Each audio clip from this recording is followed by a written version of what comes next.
Just as every good rave needs a chill-out room, every good conference needs an outlier paper. And I would like to make a play for the status of outlier paper, because in this conference, dealing with musical rhythm that focuses largely, although not exclusively, on quantitative methodologies, I have come to talk to you about a project that not only relies on qualitative methodologies, but does not focus on rhythm nor on music. So I think I'm fairly safe in doing that. I've, for the last, since early 2007, been involved in this project that is culminating in a book that's coming out, I hope, relatively soon, on the sonic consequences of the Iraq War. It's on sound and listening in the context of war. I've been in conversation for those years with a group of American military service members and Iraqi civilians, and I've been talking to them about the experience of, their experiences in being in and around Baghdad during the war formerly known as Operation Iraqi Freedom. And I've been looking with them at the sophisticated listening skills that people, both civilians and military service members, develop in war zones, listening skills that allow them to discern one caliber bullet from another, or to tell something about proximity and trajectory from the sound of a bullet displacing air, or to read the difference between a large explosion that occurs far off and discern that from a smaller explosion that occurs closer in. So all of these skills that are developed in war, if we were all to parachute into Baghdad in 2006, we would have heard the same things that those people heard, but we probably would not have been as good as they were at milking them for tactical information that is a key to survival in violent time spaces such as wartime Iraq. Now, the paradox of the value of sound in these situations, of course, is that the very same sounds that are so informationally rich and that increase your odds of survival are at the same time traumatizing, right? The number one and number two injuries of soldiers during the Iraq War: tinnitus and hearing loss. Right? And then there's a big drop-off until you get to the third one. So physiologically traumatizing, but also sound has proven to be a major trigger for post-traumatic stress disorder. And so it's sound is a source of pain, sound is a source of vital information, and listening is a more complicated activity than I would have thought when I started this project. So it's been a great opportunity for me to be able to kind of revisit my material and think it through in terms of rhythm, and that's what I'm going to try and show for you now. I'm going to first begin by playing you a little raw combat footage, and then I'll show you a few slides of people, both civilians and service members, trying to represent in words the sounds that they were encountering.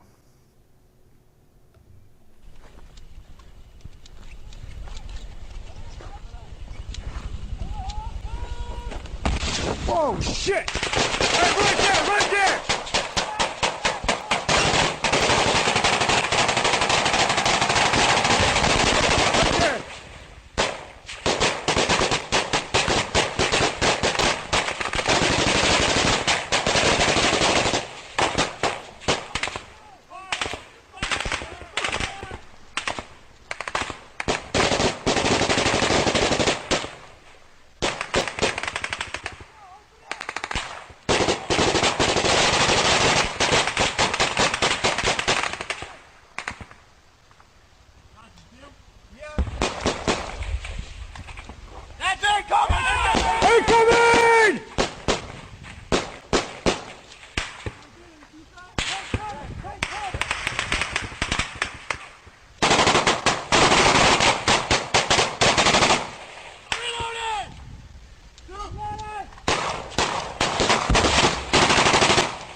A sound is never merely a sound unto itself, but an event that is always potentially part of a rhythm.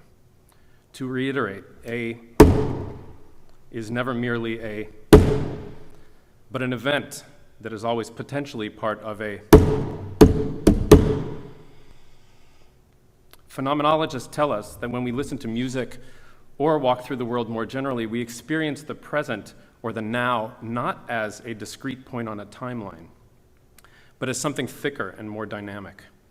The present is a kind of temporal coagulation that involves the retention of sounds from the immediate past, the active perception of ongoing sounds, and the protension of the sounds that we imagine are to come. So a typical phenomenological exercise would be to really focus on what's going on if we sing together something like happy birthday. When we get to happy birth, there's a little day and there's a little P in that birth, they would argue. The present is thick with the past and with the imagined future, and rhythm, as a percept, gestates within this thickness. As we move through space and time, we can hear, see, feel, taste, and smell rhythms coalescing around us. Rhythms unfold through space and time, colonizing both along the way. But as temporally elongated structures, they are not immediately available to experience in the same way that a single sound, or sight, or odor, or point of contact might be. Unlike a single blast from an air horn, which would be hard for you to miss, it is possible and at times easy for us to fail to hear, see, touch, smell, taste, or otherwise sense an extended rhythm. Rhythms are secrets waiting to be disclosed, texts waiting to be decoded. Once we have discerned them, our memory and imagination work to retain them backwards and protend them forwards, plying them into scaffolds that organize and inflect our experience of time and space. Rhythms allow us to stretch the thickness of the present further than we ever could before we recognize them. So, rhythms must be recognized and internalized for them to go to work for us, or to go to work on us. To do so is to engage in a kind of micro or proto-hermeneutic act, a small act of appropriation in which we pull together a meaningful structure out of the world's chaotic thrum, a structure upon which further meaning can be built. In the words of Paul Frase decades ago, rhythm is the perception of an order. Interestingly, our bodies often take on this project independently of conscious thought. Our bodies, and yes, I am including the brain in my definition of body, our bodies can discern rhythms. They can move in concert with patterns that we have not yet consciously conceptualized as distinct groupings of strong and weak beats. This happens both on and off the dance floor.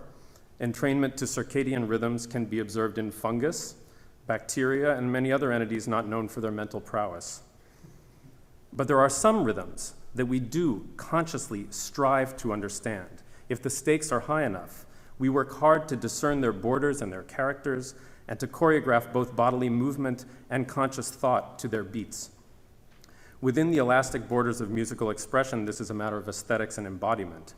Outside those borders, it can be, as we will soon see, a matter of survival.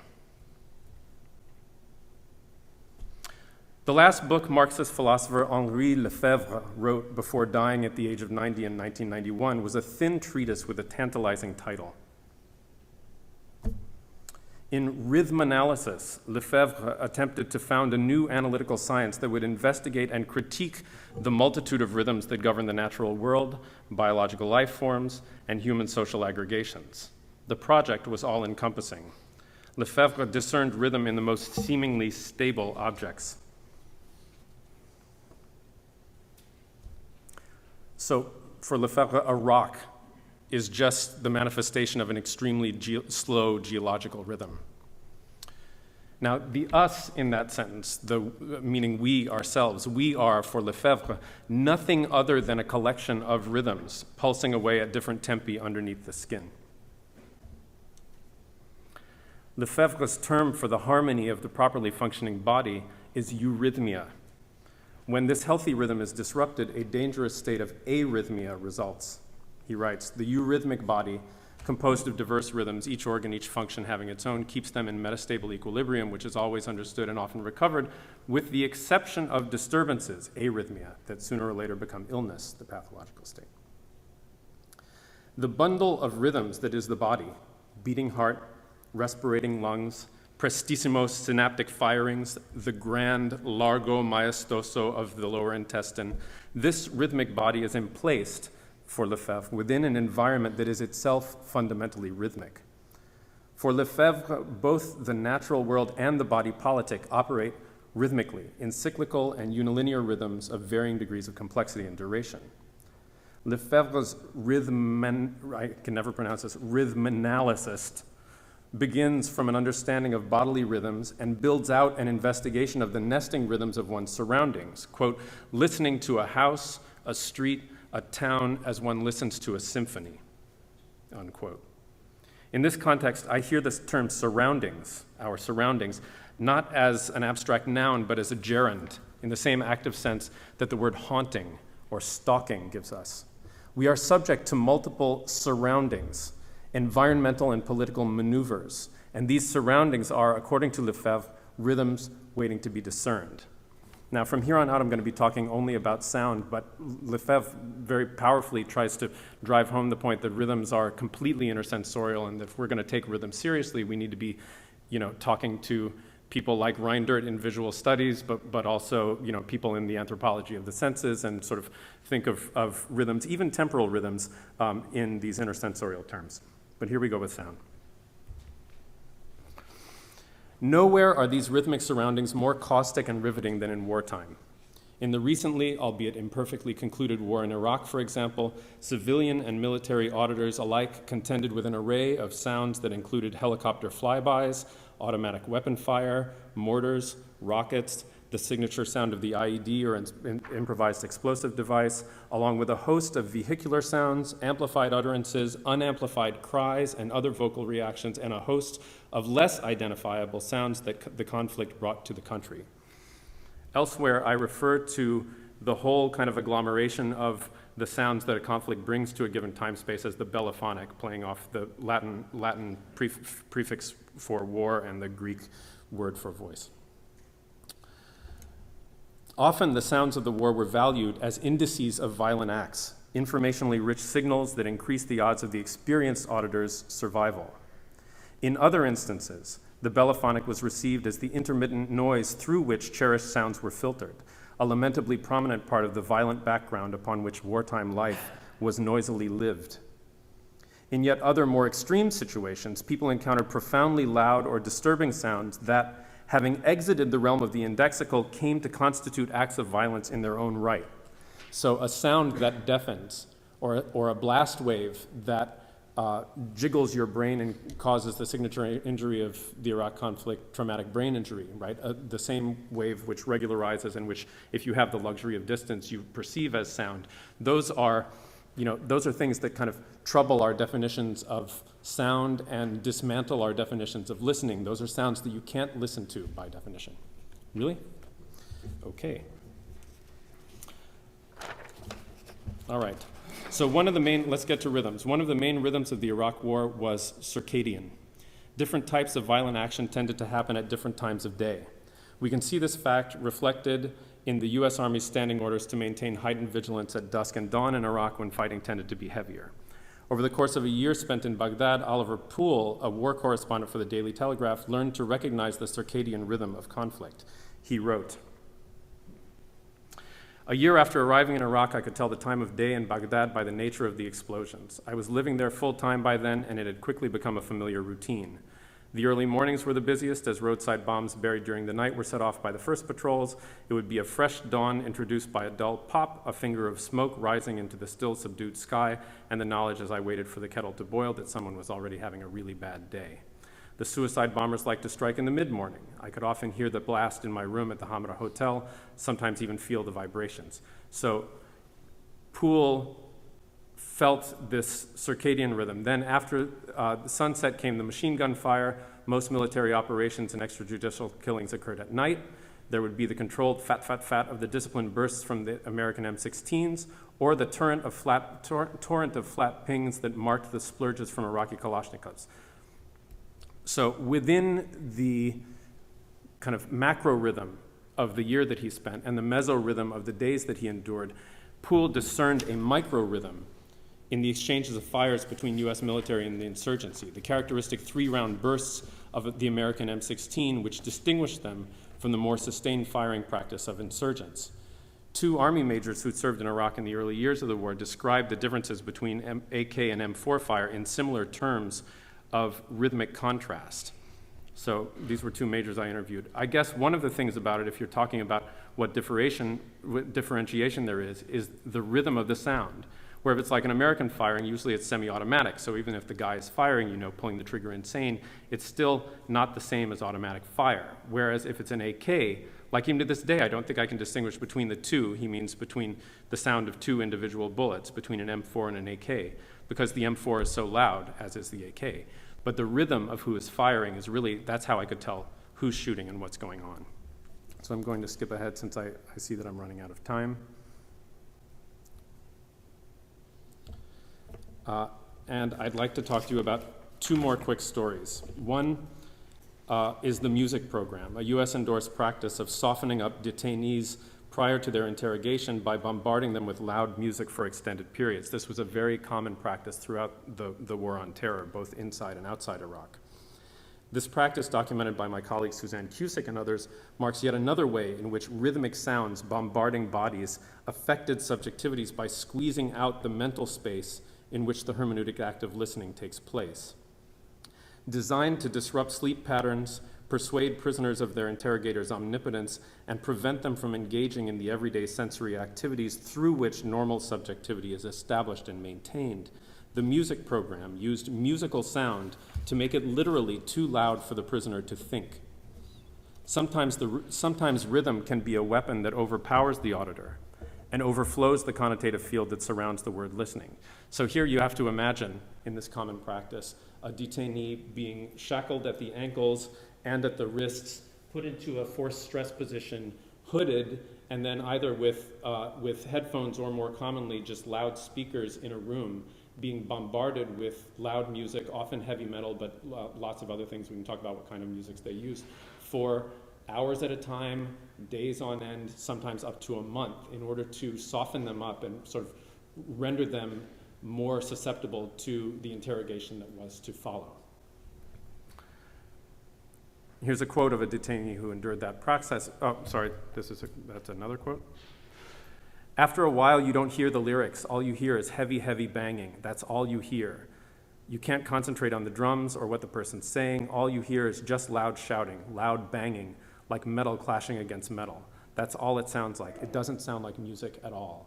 So here we've reached, a moment in which musical rhythm, when placed in a context of forced exposure, kind of eradicates the possibility of listening and does work for the interrogators, the work of removing obstacles to interrogation. To reflect on the music program is to confront the horrifying fact that the potential for violence is structurally embedded in all music. It can be found in music's very building blocks: volume, pitch, timbre, rhythm, and repetition, all of which have been consciously manipulated in detention centers throughout the war on terror. Like a bread knife whose sharp edge provides certain affordances for cutting bread, but also for cutting other things, the conventions of music possess particular attributes, and these attributes interact with human bodies according to those properties in non-determined but also non-random ways. Although it is less frequently acknowledged, assemblages have affordances too, and the assemblage that comprises music performance and technologies of recording, playback, and amplification lengthens the blade and sharpens the edge of musical sound. Now I'll just end by telling you a story. When I was in Jordan in 2008, I met a young Iraqi refugee. He was a dentist, 26 years old at the time, named Tariq. And Tariq lived in a neighborhood in Baghdad called Al-Binok. And that neighborhood had a Sunni base on one side Sadr City, a Shiite area on the other, and an American forward operating base forming a triangle, and his neighborhood was right in the middle. So he and his mother would hear mortars being lobbed over their house as these forces would fight with one another. Now in 2007, just before he fled Iraq, he and his mother spent several months pinned down in their house while sectarian battles went on their street, right? So they had daily, prolonged AK-47 battles going on in their street.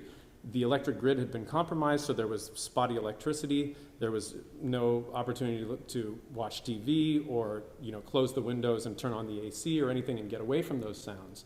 So Tariq and his mother were just sitting there, pinned down, listening. So what did Tariq do? This jovial dentist engaged in an activity of kind of listening as poiesis, or listening as composition. He consciously decided that he would, in his mind, turn the sounds of AK-47s that he heard on his street into the sounds of the zambur, which is an Iraqi Bedouin drum with a very small head that's played you make finger rolls, and it sounds remarkably like the fire of an AK-47. And then he would go on to imagine the music, the symphony as he called it, that would logically accompany this percussive track, right? So as kind of a month-long thought experiment, he was listening to the ambient sounds of violence outside and turning them through listening, pacifying them through listening, turning them into something. So I have a quick example. Tariq heard something that sounded more or less like this.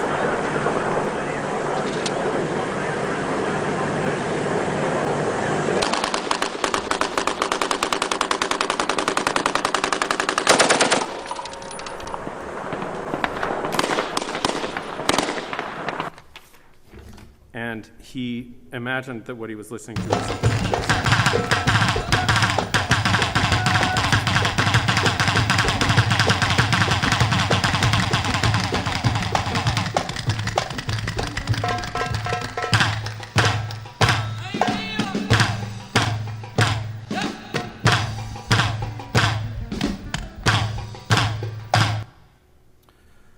So what in the end can we say about the rhythms of wartime? How are they different from the cacophonous polyrhythmia of life in more or less peaceful places?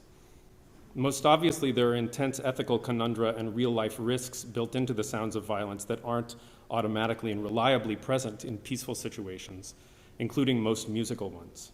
But beyond this obvious point, the spaces that bellophonic rhythms create for auditors, the tactical stances they encourage, strike me as being particularly complex. So on one level, you have this oscillation between the rhythm is one between violence and the temporary lack of violence, right? Between shooting and not shooting.